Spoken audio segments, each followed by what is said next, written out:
Vale, lo quito. Buenas tardes.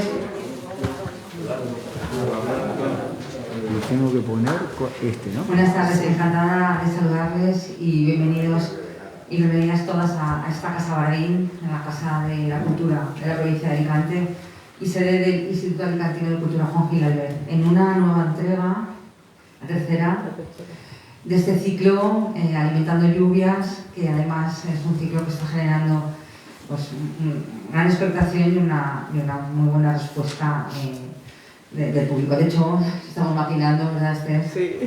Las cosas. Entonces, bueno, dar la bienvenida de nuevo a Esther Abellar, que es como coordinadora, y en este caso a Nelo Curti, que todo llega, Nelo, decía que Nelo va a llegar y ya estamos aquí en tu tarde.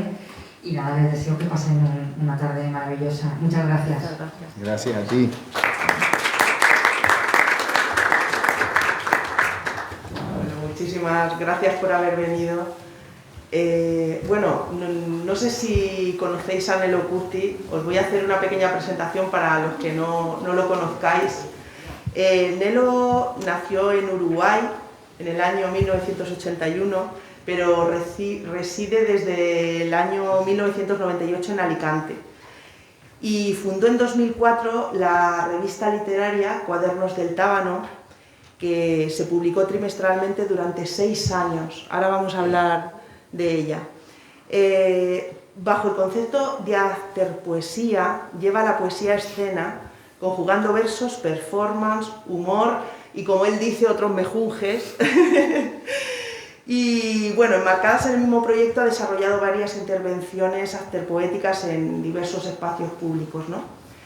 En teatro ha escrito obras como Caracoles de verano, Tanto correr para acabar viniendo, Se necesita poeta, Retratos de una familia numerosa, Sud Berlín, teatro documental, Macbeth versus Macbeth, FDU, SAL, y La chacona del caballero de la flor oscura y la muchacha ausente que no lo supo querer. Luego lo ha representado con Teatro de Esquina y Suicidas con Manguitos, que son compañías con las que trabaja hace más de 10 años. Y bueno, su última creación, que fue con Brapalá, fue Penélope no come perdices, y que el año pasado fue seleccionada en el Festival Alacana Escena y estrenada en Cigarreras, ¿no? Con el Tábano publicó 3 libros de poesía: Los sonidos del niño roto en 2004, Introducción al fabulismo en 2007 y Memorias de un día futuro en 2010. Luego, en 2015, recibió el Accésit del Premio Adonais de Poesía por el poemario que tengo aquí, El lujo de ponernos tristes. Y en 2019 también recibe el 3er Premio de Poesía Ciudad de Aspe con Diario de Mudanzas. Y bueno, sus últimos poemarios todavía están inéditos, pero creo que hoy Nelo ha decidido regalarnos esos poemas inéditos de, bueno, no sé si serán de estos libros, pero que yo conozca. Tiene Penélope de La Habana y Conversaciones mientras vemos caer la última bomba, que ahora, en los tiempos que corren, pues es muy adecuado. Nelo Curti, yo escribí un análisis más o menos sobre él y yo lo decía que era un poeta imaginativo. Y yo digo que es imaginativo porque es un poeta que cuando tú lo lees y lo escuchas te hace tropezar con la realidad, ¿no? Con ese mundo cotidiano, pero desde un punto de vista de muchas contradicciones y muchos delirios incluso.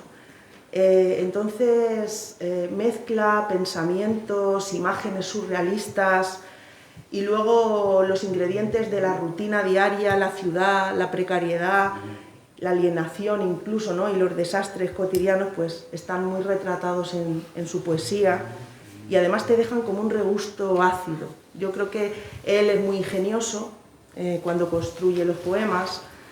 Y además deja muy latente esa preocupación social o ese compromiso social, ideológico que tiene con la gente que le rodea, ¿no?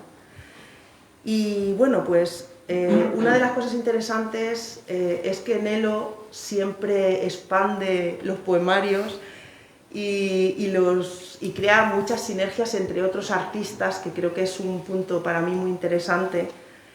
Y hoy nos va a hablar de muchos de los proyectos, ¿no?, que han dado lugar a obras de teatro, performance y muchas otras proyecciones multidisciplinares.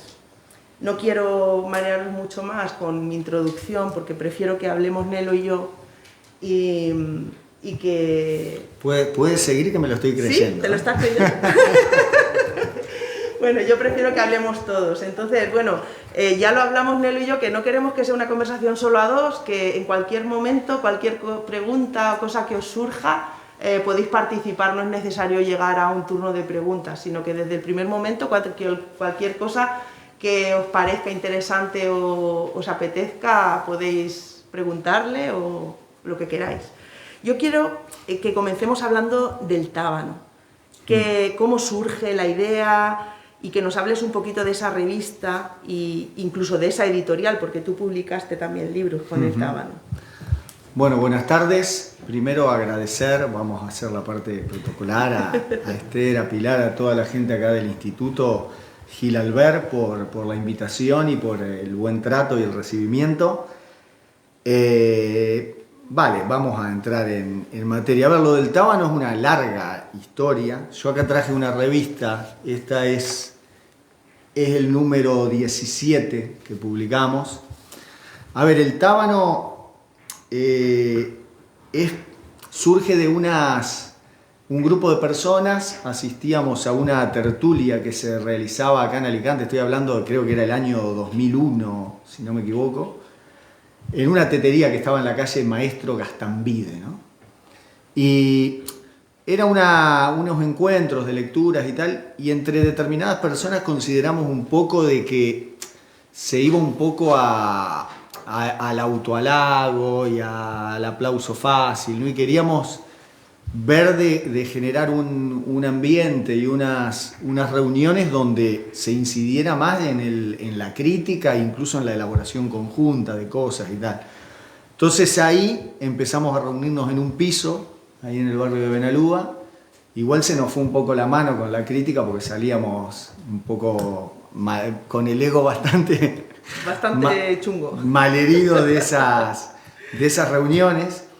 Y bueno, el resultado de esa reunión, cuando ya llevábamos tiempo trabajando, surgió la perspectiva de empezar a sacar unas publicaciones, que fueron casi a la par una serie de libros de los que integrábamos un poco esa tertulia, esa reunión, ese grupo, y los primeros números de la revista esta, ¿no? Que con el tiempo se fue abriendo a colaboraciones de gente, ha colaborado gente de toda Latinoamérica, o sea, de Cuba, Argentina, tanto escritores como ilustradores, o sea, una revista que tenía ahí bastante... De hecho, creo que ha salido una publicación, ¿no?, en Argentina. Claro, ahora... Has hecho una algunos de los miembros que deportamos en Argentina ahora han publicado una especie de compendio de toda la revista, también con nuevos textos de gentes que participamos en el proyecto. Pasa que el tábano es como... yo tengo un poco la idea de decir, empecé a escribir para que existiese algo como el tábano, y una vez que eso, casi sueño, se materializó, creo que sigo escribiendo porque el tábano existió. Porque claro, esta experiencia de los libros y de la revista dio lugar, o sea, esta experiencia se nos convirtió en bar. Es decir, montamos un centro cultural ahí en la esquina, que de hecho era en el barrio de San Antón de Alicante, donde confluían la calle Pozo y Paraíso, que era una buena conjunción para montar este espacio. Y bueno, era una tetería bar donde se seguían haciendo las reuniones literarias, se hacían talleres de teatro. Está por ahí Cali Razo, que dice que nunca lo nombro, que empezó ahí con sus talleres de teatro. Y bueno, y aparte eso de que venía un montón de gente a hacer música, también lo abríamos para que la gente ensayara durante las horas que estaba cerrado. Entonces como que se dio ahí un compendio de situaciones y sobre todo una conjunción humana que para mí, a mí me hizo aprender, pero también desaprender cosas que creo que uno no tiene esquemitas ahí de preestablecidos, ¿no? De qué es cada cosa. Y a mí me ayudó mucho a decir, vale, sí, puede ser eso, pero si borro eso y lo conjugo con esto, también funciona o es totalmente distinto. A mí me plantó en un lugar del que creo no me he movido mucho, que es el de la constante duda. O sea, la constante relatividad del por qué, el para qué, el cómo, sobre todo. Yo ahí, de hecho, con lo de los talleres de teatro ahí que se empezaron a hacer en el Tábano, empecé a meterme en el planteamiento escénico y también con el tema de colaborar con músicos. Y se me abrió un montón el concepto desde ese trabajo de lo escénico, también de cómo escribir. O sea, te condiciona luego cuando vuelves al papel, ese bagaje y esa experiencia también te abre nuevas perspectivas, que no sé si las conseguí plasmar, pero sé que me permití el lujo de intentarlas y con eso de momento me conformo. Hablas de muchas disciplinas, ¿no?, que están dentro de tu creación. ¿Qué concepto tienes tú de poesía, ¿no? ¿Qué es la poesía? Y luego, ¿qué es after poesía, ¿no? Más que qué es poesía, ¿qué es after poesía, ¿no? Que parece que es una creación tuya, un concepto tuyo. Bueno, voy primero a la pregunta. Yo que sé, esto de definir qué es la poesía, creo que cada cual tendrá Es complicado. Es complicado, ¿no? Por suerte no hay una sola respuesta, hay varias. Y tal vez en la conjunción de esas... Estoy diciendo mucho conjunción, no sé por qué. Porque se han conjugado los astros. Se han conjugado los astros. Bueno, en la reunión de esas definiciones haya alguna mínima aproximación a la verdad. Para mí básicamente es una interacción con la realidad, una abstracción de la realidad, que es por eso son también, mi idea de la poesía son también varias cosas, es una huida de la realidad, es un choque con la realidad, es un baile con la realidad y en gran parte es una abstracción. O sea, una abstracción de la realidad para intentar desde ahí incidir en ella. Entiendo más la poesía, digamos, yéndome a un poco más a la etimología, ¿no? A la idea de poiesis, ¿no? De creación, porque, claro, si nos ceñimos, digamos, a la poesía desde el plano simplemente de la expresión poética, desde el plano escrito, para mí eso, digamos, el verso, por llamarlo de algún modo, lo entiendo como uno de los caminos de expresión de lo poético. Pero entiendo que en todas las demás disciplinas artísticas, incluso, pero me voy a ir por las ramas, no voy a seguir por ahí.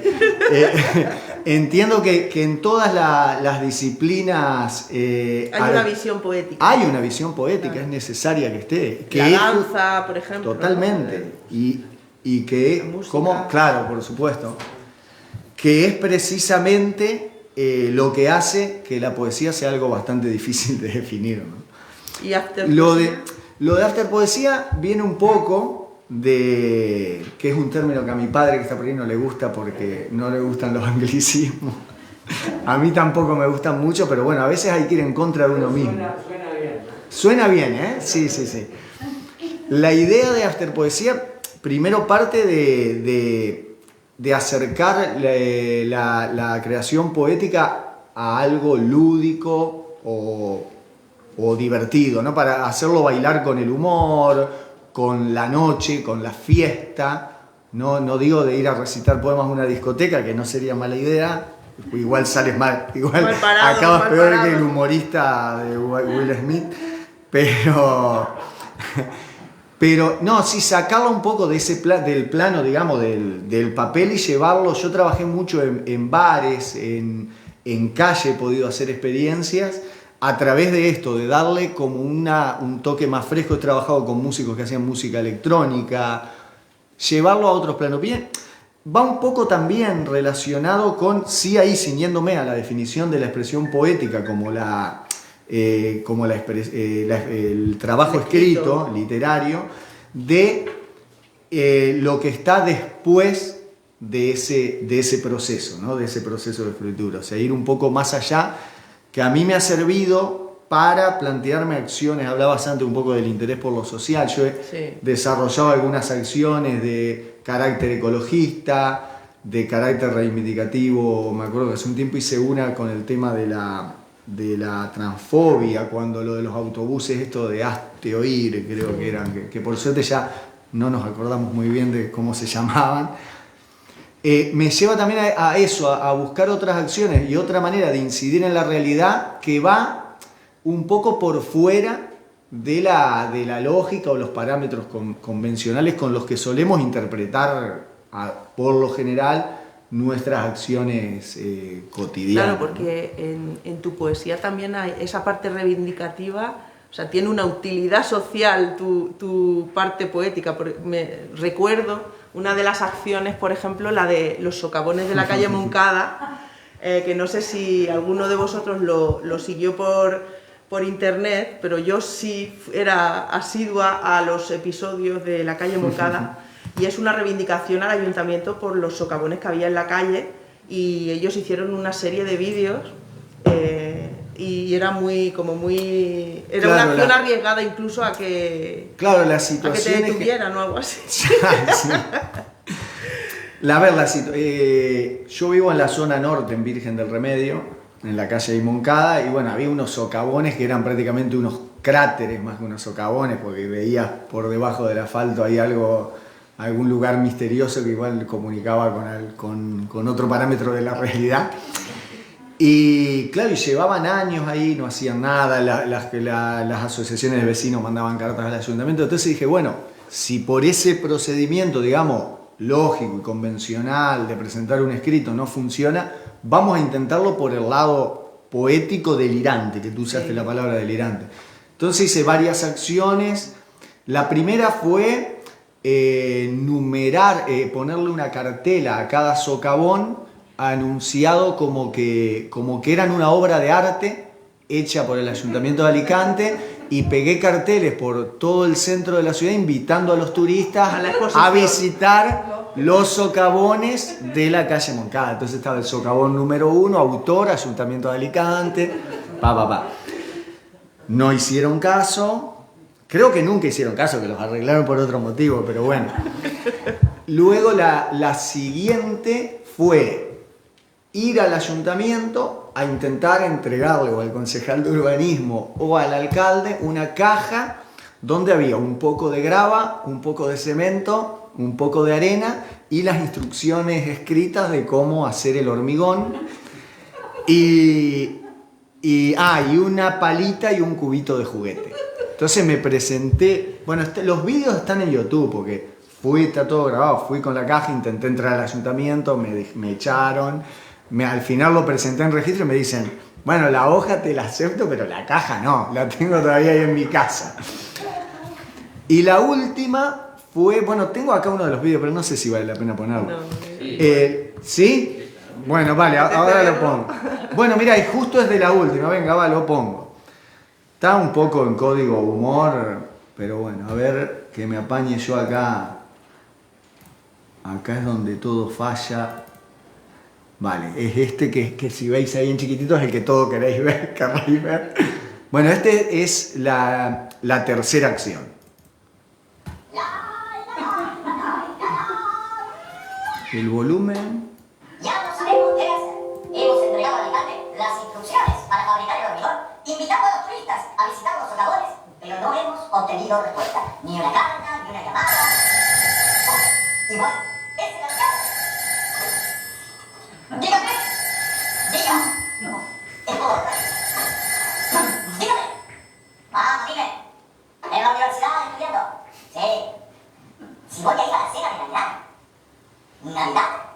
Espera, madre, que acabo de comprender a Arquímedes. Ha dicho Navidad. ¡Eureka! Voy a cambiarme y a bajar al lugar de los hechos. Como dijo Arquímedes, volando voy, volando vengo. Por el camino yo me entretengo. Hemos venido a la calle Moncada con un poco de videla y estos arbolitos para plantarlos en los socavones que ha tenido a bien cedernos el Ayuntamiento de Alicante y celebrar la Navidad. Navidad, Navidad, dulce Navidad, la alegría de este día hay que celebrar. La la la la la la la la la la la la la la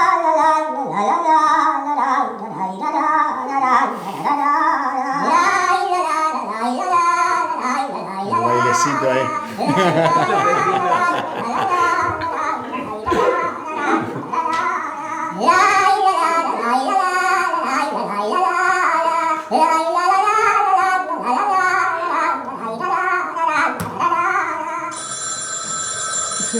Esa es la película.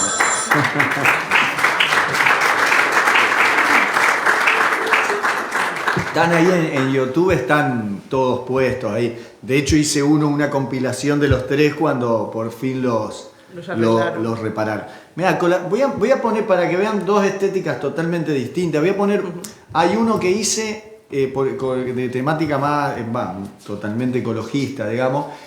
Tuve durante un año juntando el plástico que consumía. Y lo empecé a meter, mi hijo tenía unas literas, entonces en la parte de arriba de la litera empecé a ponerlo. Al final había plástico en casa de mi compañera, en la litera, en la otra habitación, en todos lados. Pero yo en ese momento lo juntaba y decía, quiero ver cuánto plástico consumo, pero no sabía qué iba a hacer. Y lo tuve el plástico guardado ahí con discusiones familiares durante un largo tiempo. Hasta que un día, mirando el mar, me cayó la ficha. Es decir, esto está relacionado con el plástico que va al mar. Empecé a mirar documentales, Entonces, preparé esta acción donde iba también la gente que me acompañó entregando un papel donde se explicaba el sentido de la performance, ¿no? Y se daban también ahí toda una serie de enlaces de documentales sobre el tema, como para intentar concienciar y que la gente se meta un poco. Voy a contar una pequeña anécdota que me pasó. Bueno, lo vemos y les cuento la anécdota.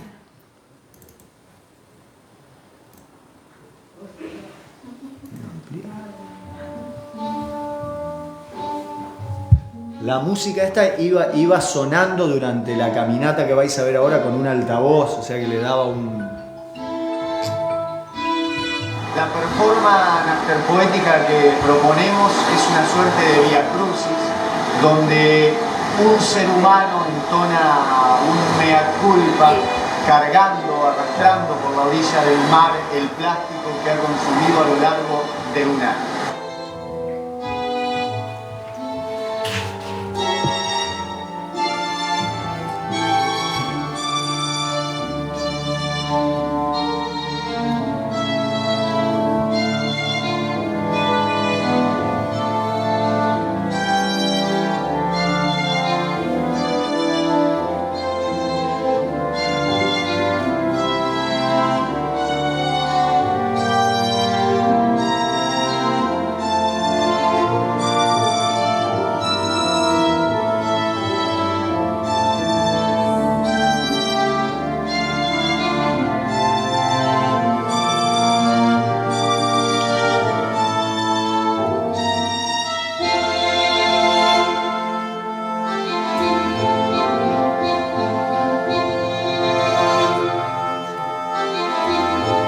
Si pensaban que lo tirábamos todo al mar, no.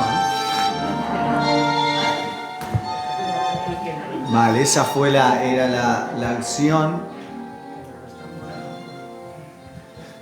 ¿Esto por qué no se va? Ah, de acá. Vale. Bueno, preparando esto, me pasó una situación particular. Claro, yo todo el plástico para poder llevarlo, evidentemente lo tuve que comprimir, o sea, porque el volumen era bastante cuantioso. Entonces llevé todo el plástico yo creo que cargamos 2 furgonetas al campo de mi madre en agosto y me tiré un par de días preparándolo, y para poder atarlo había parte que las ataba con fixo, ¿no? Con lo que hace al abrirlo, que hace ese ruido, ¿no? Como un chillido así. Y fue una cosa increíble armándolo, claro, de tanto hacer ese ruido, el ruido del plástico, vino una bandada, pero de hecho tengo un vídeo por ahí tremenda de golondrinas, pero a revolotear, o sea, se concentraron ahí donde estábamos y a revolotear alrededor nuestro. O sea, evidentemente como poeta lo interpreté como un agradecimiento, ¿no? Yo creo que el sonido las despistó o algo y las llevó hacia ahí, ¿no? Pero fue para mí fue muy emotivo, ¿no? Porque fue algo que incluso que daba un poco de pavor, ¿no? Porque dice esto que hay acá un Hitchcock en agosto. Bueno, vamos cambiando de tema un poquito. Háblanos un poco porque tus libros tienen una temática central, son bastante unitarios. Por ejemplo, el pliego que hoy tenéis, Nelo ha decidido que fuera una obra inédita, ¿no? Luego hablaremos de él, pero por ejemplo tiene mucho que ver con la pintura. Háblanos un poco de cómo surgen las ideas de tus libros, cuál es la carpintería, cómo empiezas tú a construir tus libros. Vale, sí.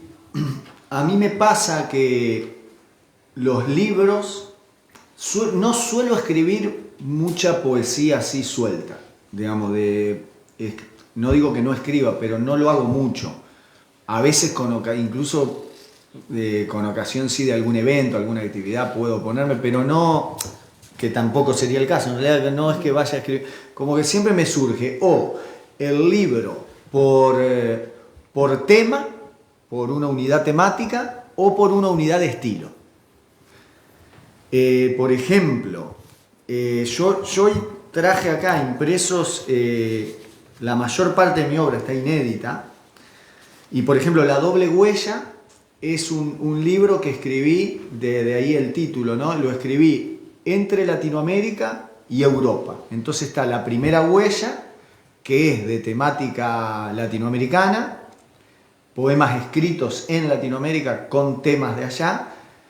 Hay una entrehuella, que son 2 poemas, Chichén Itzá y Soledad Mapuche, que son de temática aborigen, digamos, de historia un poco ancestral o prehistoria latinoamericana, y la segunda huella, que son poemas escritos aquí en Europa. Entonces a mí ahí el tema estaba claro para mí, que era aparte de esas 2 realidades en las que para mí hay muchas cosas en común, pero a la vez muchísimas diferencias, sobre todo a nivel social, ¿no?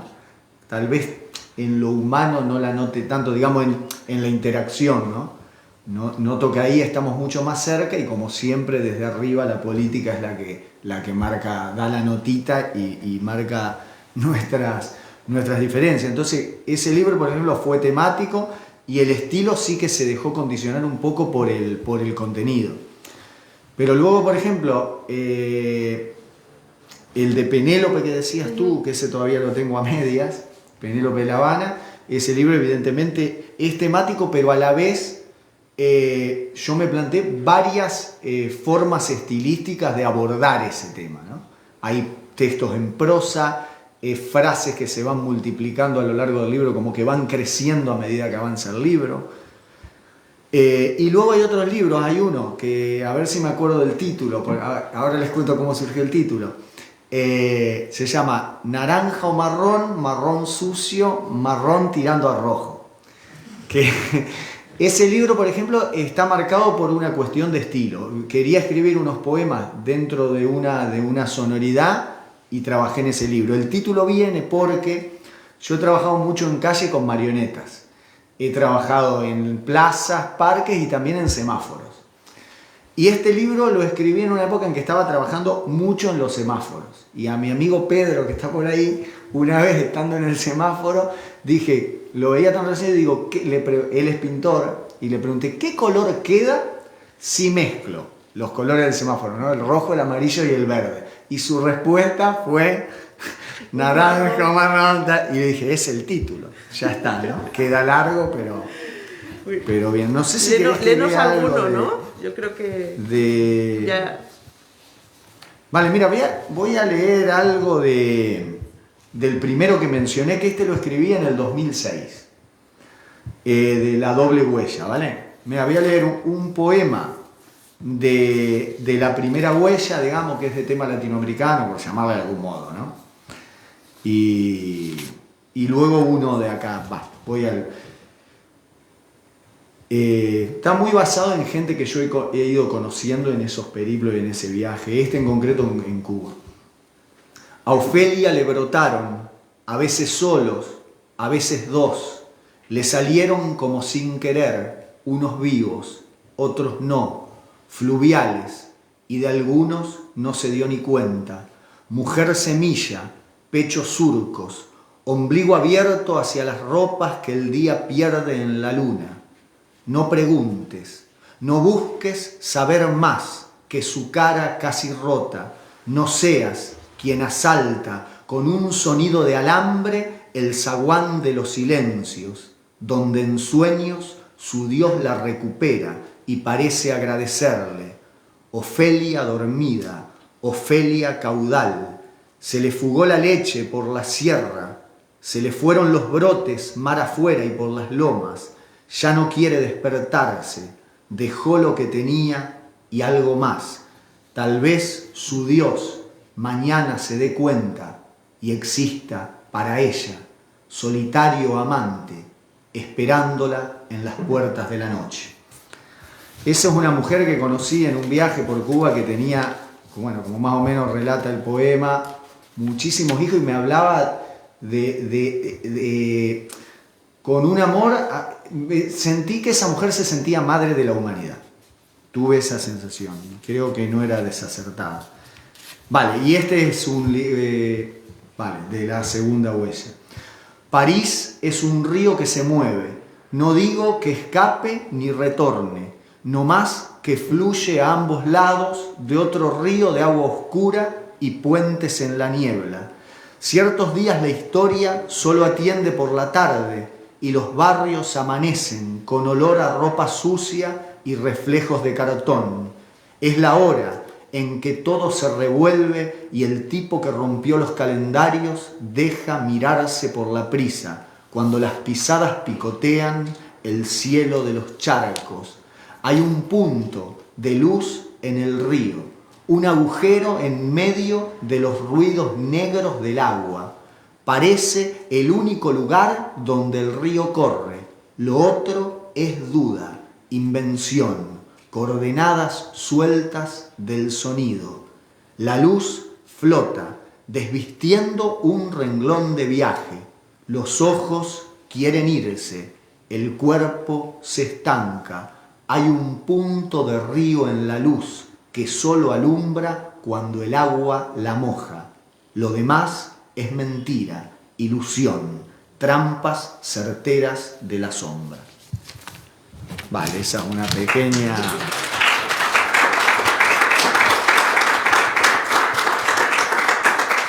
Vamos a hablar, si quieres, un poquito del proyecto del pliego, ¿no? Vale. Porque ya que se lo van a llevar todos a casa, que sepa, claro, que os lleváis, ¿no? El pliego esta vez tiene título y es ¿Alguna vez hubo alguien? Museo ambulante. Y bueno, cuéntanos un poco cómo, porque es muy compacto y cuéntanos, y también tiene muchas características de forma muy concretas. Sí, bueno, yo esto lo escribí a propósito para esta invitación, para esta convocatoria, y surgió en realidad que conversando una vez con mi padre, él trabaja también la pintura, la cerámica, la expresión plástica, y él recordó un texto que había escrito en un primer libro que yo lo tengo tapado en mi biografía, en el que hablaba que es el único texto que está aquí modificado, adaptado, que se llamaba Salir de un cuadro del Greco a la ciudad. Y entonces él me dice, ¿por qué no, antes de que Esther me llamara, me dijo, ¿por qué no escribís sobre pintura y hablamos un poco de ese texto? Cuando Esther me dice, van a salir unos pliegos de unos 10 poemas y tal, dije, esta es la mía, me voy a poner a escribir sobre pintura, que aparte es una de las expresiones artísticas con las que más me siento comunicado, ¿no? Y entonces nada, empecé un poco a decir, claro, sobre quién y sobre qué escribo, ¿no? Seleccionar ahí cuando hay tanto por... Entonces intenté un poco hacer un viaje que vaya desde Altamira, ¿no? Digamos, el comienzo tal vez, o uno de los inicios de los que tenemos datos de esa comunicación a través del color, ¿no? Para mí es como el origen, las pinturas, ¿no? en los abrigos montañosos de la expresión plástica. Y que acabara pasando por, evidentemente, ahí volver a pasar por ese poema al Greco, y luego hablar de pintores que a mí me han impactado, como Velázquez, Goya, Degas, Pollock, o sea, ir digamos, desde ese lenguaje primitivo a la abstracción, que a mi manera de ver no deja de ser digamos, como el lugar donde esas dos líneas en cierta manera se juntan, ¿no? Esa expresión en las cuevas rupestres, yo le veo una vinculación en el tratamiento y tal con la abstracción, con el lenguaje del color, con la expresión del color. Y bueno, por eso hablo de... Vale, voy a leer alguno. Bien. Luego, antes de acabar, quiero leer uno, pero voy a leer uno. A ver, también los textos yo intenté a nivel de forma darle, por ejemplo, si veis el de Pollock, siguiendo un poco a su... intentando a través del lenguaje hacer un paralelo con su lenguaje plástico a través de la palabra. Yo escribí el texto y luego como que lo deconstruí, le quité todas las mayúsculas, toda la puntuación y junté todas las palabras. La única que aparece en mayúsculas es Pollock, ¿no? Como a nivel de firma. Pero todo el poema tiene un sentido y dice cosas que a mí me transmiten los cuadros de Pollock. No es que me dije, me agarro que el gato camine por el teclado como hace a veces y ya está, porque no creo tampoco que la pintura de Pollock sea una arbitrariedad. Quería leer el de Degas, pero no sé dónde está. Acá está. Es este que pone, se llama Líneas de flotación, que está en la página 17. Mira el número 17 que te decía. Bueno, tengo que pronunciar una cosa en francés que, bueno, la voy a pronunciar en español. ¿Ves cómo a veces jugamos contra nosotros mismos? ¿Cómo es la chanson du chien? Vale. La decís todos juntos. Eso es el coro. Vamos a hacer performance. Vale, líneas de flotación. Francia, siglo XIX. Ignoran los biógrafos el año y ofrecen a cambio un anochecer de invierno y luna ocre, con estrafalario rictus de poeta. Degas pasea bajo una niebla que estoy poniendo yo. A lo lejos alguien canta. No se escucha precisamente qué, aunque la chanson está de moda. Un reflejo lame sus zapatos, se agacha, lo acaricia, borra un adoquín y dibuja una escotilla. La abre y desciende hacia los fondos marinos donde París se mece. Degas bucea y talla coreografías en el agua, hilvana inercias, equilibrios y regresa a la ciudad portando la anatomía de lo efímero. Museo d'Orsay, siglo XXI. Los teóricos no saben explicar al personal de la limpieza por qué amanecen mojados los pasillos.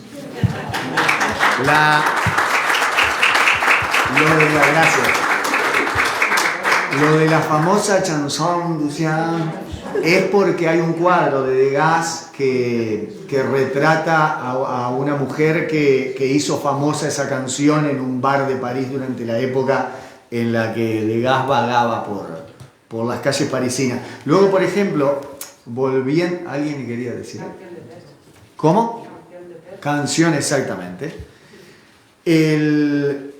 Hay mucho también juego con la que... Yo lo quise intentar vincular mucho al lenguaje plástico. Por ejemplo, en la página 21 hay un cuadro hay un cuadro de Kandinsky que vale una pasta. No, hay un poema que se llama Vasily Kandinsky y Puerta con vidrio, ¿no? Yo el poema lo dispuse marcando unos ritmos geométricos, porque el trabajo de Kandinsky yo lo asocio, bueno, no creo que sea una asociación mía, o sea, está muy vinculado a lo geométrico, pero el poema no lo escribí yo. Este poema son un juego literario, son todos títulos de cuadros de Kandinsky. O sea, yo no puse nada.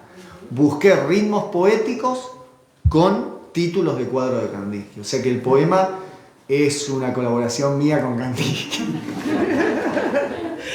Escribió un poema con Kandinsky, lo voy a poner ahí. Bueno, como tu obra traspasa el papel, está claro, y convierte la poesía en un escenario quizá sin límites, creo yo. Háblanos de algunos de los proyectos que has realizado últimamente, ¿no? Por ejemplo, el de 30 metros cuadrados Vale. Por ejemplo, no sé.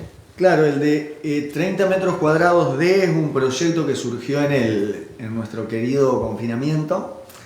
Me escribió un amigo con el que yo ya había trabajado, Lucas Bramucci, con el que había hecho varios trabajos antes, y me propuso, me dice, che, ¿por qué no te mando con el móvil, que era lo que se podía hacer durante el confinamiento, no te mando unas grabaciones de guitarra, sobre eso vos trabajás la poesía, luego me lo mandás a mí, yo lo retoco, luego tú lo editas, todo ese proceso. Y en ese proceso se me ocurrió hablar con Cintia Solves y Zula Ruiz, que hacen danza contemporánea, para proponerles que bailen ese trabajo nuestro. Entonces el proceso fue, Lucas me mandaba a mí la música, yo le mandaba a Lucas los textos grabados, Lucas hacía la música, yo recibía la música, sobre la música yo volvía a grabar los textos, los editaba, se los mandaba a Zula y a Cintia, y cuando ellas me mandaban el vídeo yo editaba y mezclaba todo. Hicimos 6 capítulos que duran creo que en torno a 25 minutos, y lo fuimos subiendo así, ¿no? Con temática, bueno, no tiene sí temática un poco de encierro, pero yo no escribí los textos para eso, eran textos que ya tenía, creo que no escribí nada para eso. Y entonces ese vídeo luego se hizo una adaptación escénica que la representamos no sé si quieres que ponga algún vídeo, sí, que la representamos en el Festival Bello Público, ahí en la Caja Negra de Cigarrera. No sé si poner un fragmento de los dos para que se vea el proceso. Creo, y así ven un poquito el montaje. Vale, y la parte porque si no se va a hacer largo. Voy a poner primero un fragmento de esto creado en el confinamiento. Entiendan eso, que está todo grabado con móviles, el audio es de teléfonos. Vale. Este es uno de los capítulos, creo que el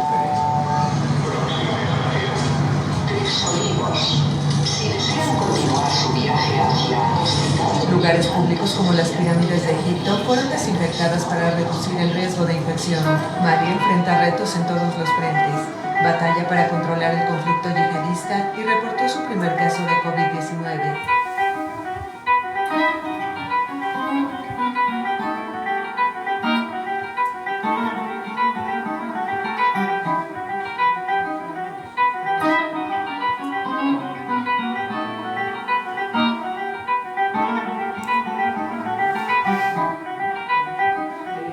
El peligro de la burocracia burocracia es cuando sale de su jaula. El peligro de la burocracia es cuando sale. El peligro de la burocracia es cuando sale de su jaula y conversa por nosotros, en el sofá, en el deseo, y robándonos los pasos huye de lo que nunca llegaremos a temer, a temer, a tener, a tener, a temer, a temer, a tener, a tener, a temer, a temer, lo peor de la rutina.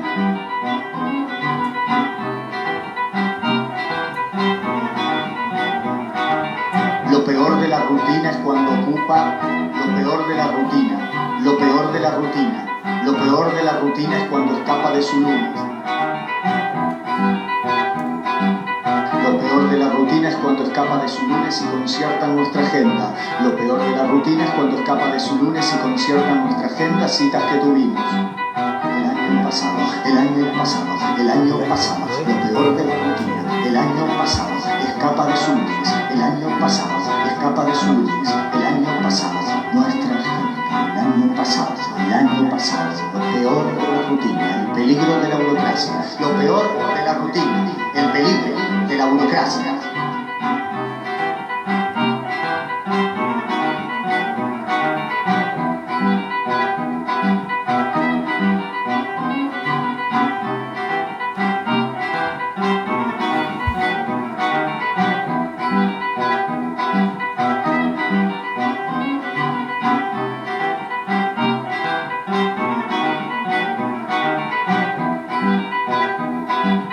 El peligro de la burocracia es cuando sale de su jaula.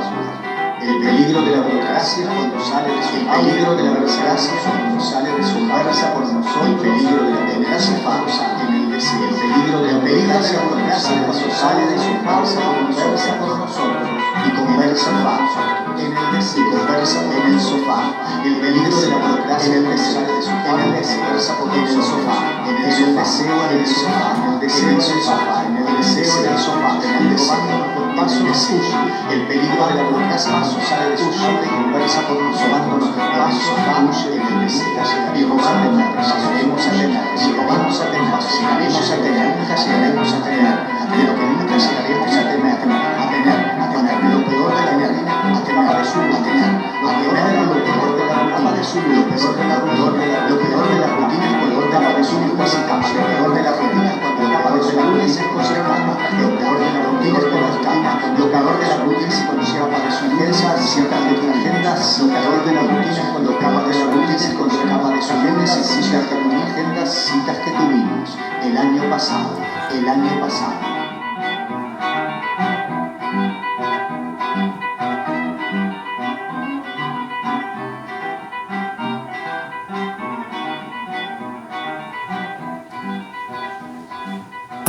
Por ahí va la cosa.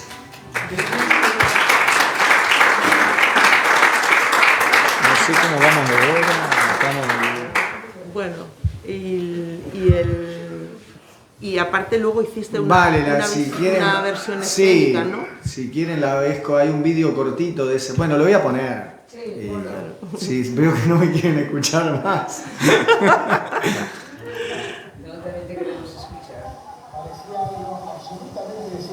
Es la variación escénica de claro, lo que esto es la hemos visto adaptación antes, escénica, ¿no? con otra actriz bailarina que es Vera Lebrón. Este es un fragmentito, tal vez el que tiene menos movimiento escénico, pero es el único que editamos de momento, nos tenemos que poner las pilas.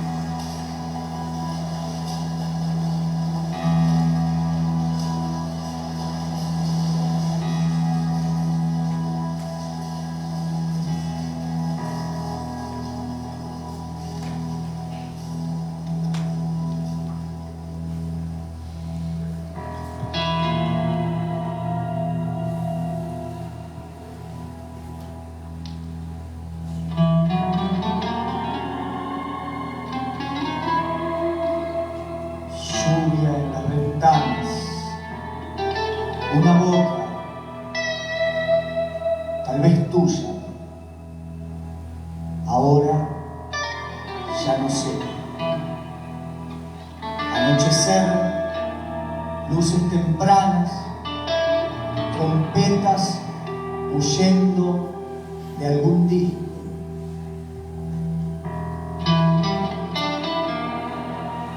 invierno en el asfalto, el ruido de vecinos y tuberías impacientes.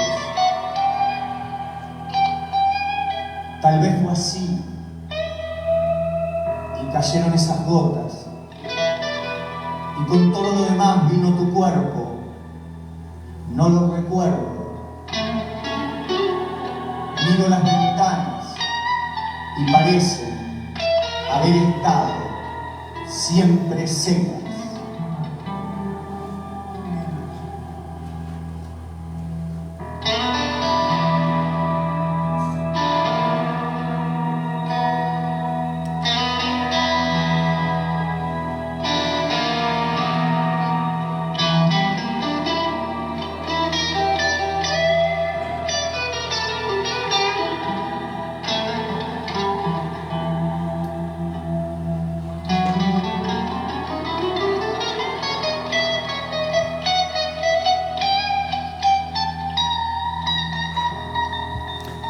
Lucas te lo pone bastante fácil. Vale, la verdad que es cierto que es el fragmento, ese fragmento no tiene mucho movimiento, pero bueno, creo que vos estuviste ahí, ¿no? Tenía varias interacciones y bueno, era como un proceso largo que iba describiendo las distintas etapas y bueno, cosas. Bueno, háblanos, a ver, algo que se te haya quedado en el tintero, porque no sé cómo iremos de tiempo, pero quiero preguntarte sobre un trabajo que estás haciendo de antología. Ajá. Pero antes de eso, si quieres leer algún poema más o comentarnos algo de lo que estás escribiendo ahora mismo. Sí, bueno, yo ahora estoy con Colectivo Brapalá, que es con la gente que estoy trabajando desde el teatro y la performance y tal. Estrenamos Penélope no come perdices, que es una pieza teatral con música en vivo, audiovisual en vivo, o sea, tenemos en escenario a una videasta con una cámara que todo lo que graba ella de la escena automáticamente se proyecta en grande en el fondo, entonces nos permite trabajar el microgesto de la actriz, el actor, ¿no? Y además contar pequeñas historias. La obra plantea a un Ulises contemporáneo, es una analogía, y lo que yo planteo desde el texto es que Ulises, para ser Ulises hoy en día, no necesita irse. Ulises se queda 20 años como una ausencia. Entonces está ahí, están en el mismo lugar, pero la isla existe y tal vez es más jodida, tal vez no, seguro que es más jodida. Por lo menos no, Penélope no le tenía que lavar los platos, pero bueno. Y la cuestión es que esto es un trabajo con audiovisual en vivo, música en vivo y evidentemente interpretación actoral. Una cosa que me está surgiendo al escucharte, ¿cómo pasas de la poesía a la escena? O sea, ¿cuál es el paso para que tú escribas un poema y de repente te venga el fogonazo, ¿no? y lo conviertas en una propuesta escénica? Vale, a mí me pasa que cuando escribo un texto hay toda una parte de un imaginario que queda descartado del lenguaje escrito. Muchas veces justamente porque no es un grupo de imágenes, una conjunción de imágenes que permita o que tenga muchas posibilidades a través de lo escrito, pero que yo sí se las veo a través del lenguaje escénico o lo veo más como imagen, ¿no? Como imagen me pasa más como movimiento y ya con una música y con un... Sí, no pasa, digamos, no parto de un texto mío, aunque suelo trabajar más que nada con textos míos, encontraría me parece que hay más, en un poema hay más cosas que sobran, digamos, o que añadir y que encontrar que lo que hay escrito, ¿no? Para mí el poema es todo lo que hay detrás y todas las interpretaciones posibles, ¿no? O sea, eso que... Una creación de mundos, ¿no? Sería como la excusa para proyectar... Claro, de mundos y, por ejemplo, aquello eso que decía de Borges, ¿no? Del arquetipo, si ¿cómo es? La palabra es como dice el griego, la palabra es arquetipo de la cosa, la rosa está entre las letras de la palabra rosa y todo el río en la palabra Nilo. Entonces, yo digo, vale, supongamos que yo dije rosa en el poema, vale, pero yo dije rosa, ahora si yo ahora acá digo, en Beirut acaba de estallar una rosa, en este mismo momento en el que yo digo esto, en vuestra cabeza ha habido una creación imaginaria de Beirut, que seguramente no conozcáis, y ha habido una rosa que ha estallado. Ahora, ¿es la rosa que yo planteé? Y no es. No es la... En cada cabeza hay una rosa. Y cada vez que yo escribo la palabra rosa, escribo esa rosa. Pero también tengo otras rosas en el banco de suplente que me pueden servir como material para llevarla al lenguaje escénico. Hay mucho material de descarte. Bueno, háblanos un poco porque sé que estás trabajando en una antología de un poeta alicantino que ha fallecido, que es Francisco Alonso. Paco Alonso. Sí. Habla cómo surge hacer esa antología cuando muere Paco y qué relación tienes tú con su poesía, cómo te surge la idea, todo Sí, la antología en realidad yo la preparé antes de que Paco fallezca. O sea, fue un proceso. Paco, un poeta, a mí me parece brutal, o sea, de una capacidad de expresión y de un voltaje muy potente. Ahora, escribió muchísimo. O sea, la producción de Paco es enorme. Yo tuve mucha amistad con él porque él de hecho está entre las páginas creo que de todas las revistas del Tábano, y tenía una muy buena amistad con él. Y entonces un día le propuse, le digo, Paco, a mí me gustaría leer toda tu obra y ir creando una antología de la parte inédita, ¿no? Entonces, claro, un día fui a la casa y me dice, pues mi obra es esto. Y él tenía toda su obra en estos álbumes que vienen con papel celofán, ¿no? Toda copiada a máquina ahí. Entonces le digo, bueno, me lo tendría que llevar para leerlo, y me dice, bueno, me dice, te dejo llevar 2 por semana.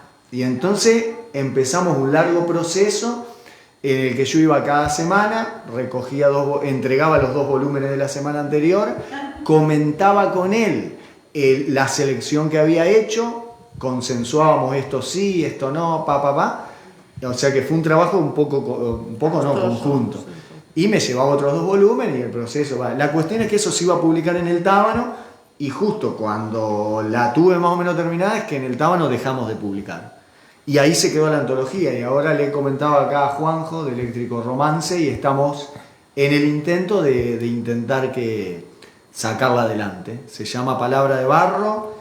Y podría leer sí, que claro, es que yo en realidad quería acabar leyendo este poema de Paco a modo de, a ver dónde lo tengo, a modo de homenaje, porque no sé, me parece un tipo que escribió que no se le ha dado mucha pelota acá en Alicante, creo yo, tampoco él se prodigaba mucho y que me parece que es una poesía que es una pena que se pierda y que no esté, no sé, aunque sea en las escuelas. Acá está. Vale, genial. Vale, pero ¿me dejás leer uno antes de terminar después? ¿Me dan permiso? Sí, sí. Vale, este poema es de la antología de Paco.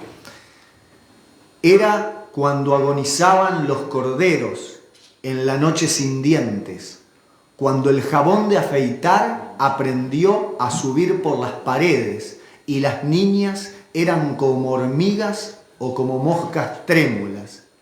Eran entonces los geranios, laberintos y jeroglíficos, y las piedras eran mujeres sacrificadas por los astros a un destino de piedras solas.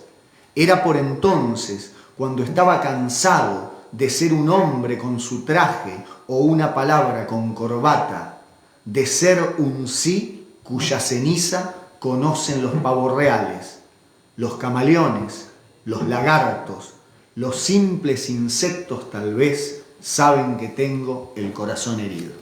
Bueno,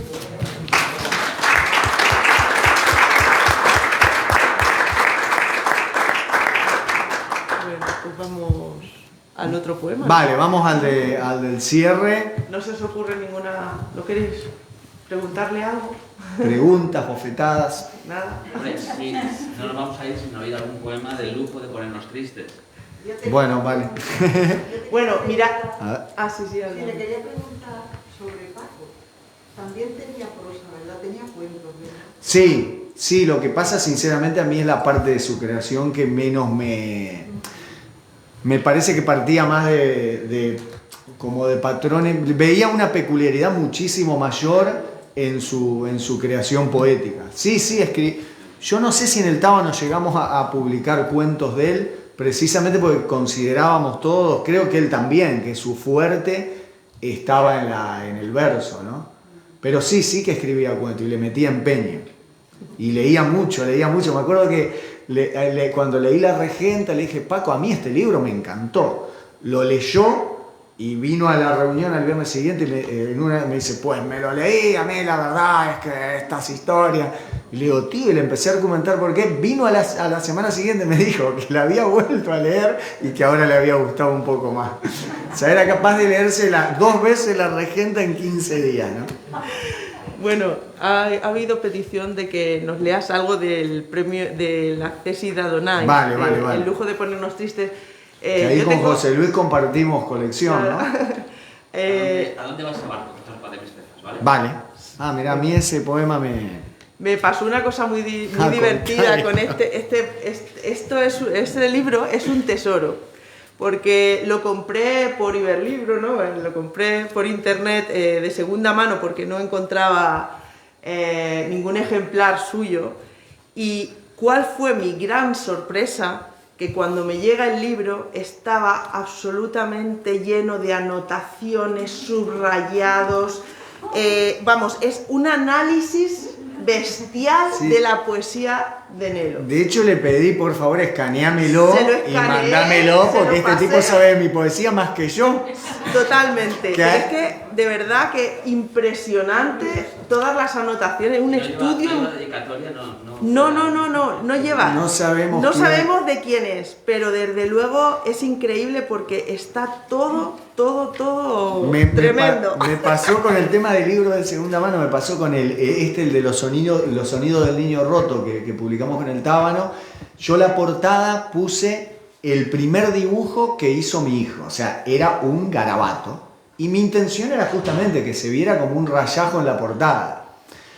Y me lo encuentro, no sé si en eBay, bueno, alguna página de esta de segunda mano, el libro a la venta, y ponía, está en perfectas condiciones. Lástima que está, porque había otro dibujo atrás, decía, lástima que la portada y la contraportada están rayadas. Es bueno, o sea que... Pero ahí tiene una cosa de que a mí la pintura, los dibujos de los niños me vuelan la cabeza, porque creo que tienen... Como no tienen la intención de ser tal cosa, hay ahí una frescura, una vitalidad que pasa eso. O sea, tú ves un dibujo de que ahora digo, está dedicado, claro, pero que te lo dediqué después a ti. Tú a mí.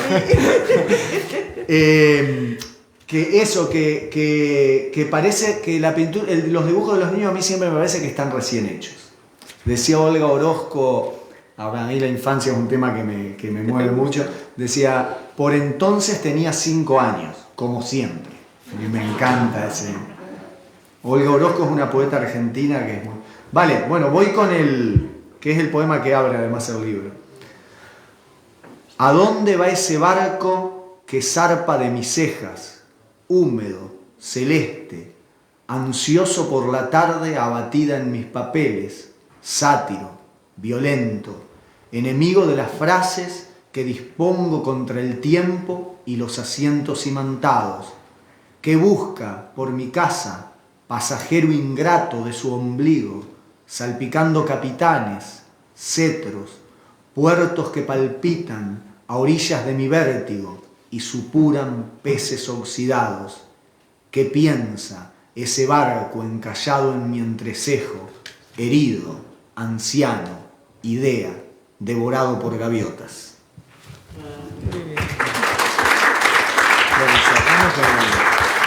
Muchas gracias.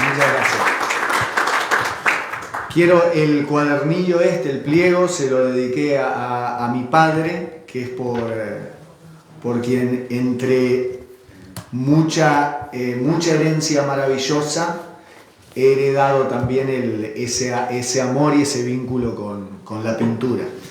El último poema, el que cierra el libro, aunque él se va a enterar ahora, es un poema que escribí sobre un cuadro de él que me acompaña, cada vez que me mudo va de salón en salón. Le pedí, medio como con Pedro, que me dijera, le hice una foto al cuadro y le dije, ¿qué título le pondrías a este libro? Me dijo, no me rompas la bola. Y entonces lo que hice es medir el cuadro, sumé las cifras y titulé al poema 95.115 Abstracción. Charco en la pared, rectangular a veces, casi siempre movedizo. Por la mañana iza flamboyanes y en verano lo celebra algún caimán. Luciérnaga sutil cuando anochecen las bombillas, selvático, desértico, vertical no siempre, abierto en el yeso donde encallan los pensamientos que no saben mirar, cristal profundo, semilla ignota, volcán de agua que desmiente el hielo de los muros. Muchas gracias.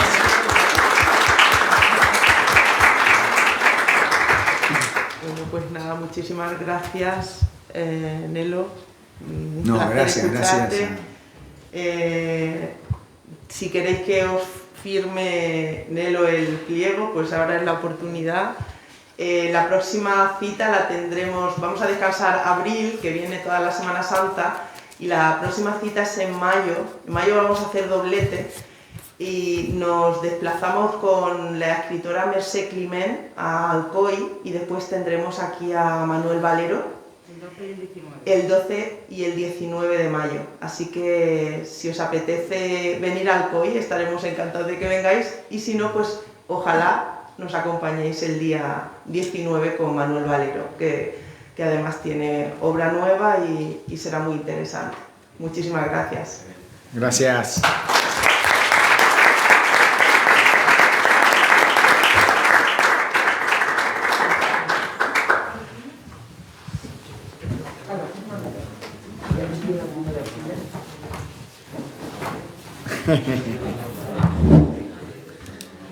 Tu nombre es todo con K, ¿no?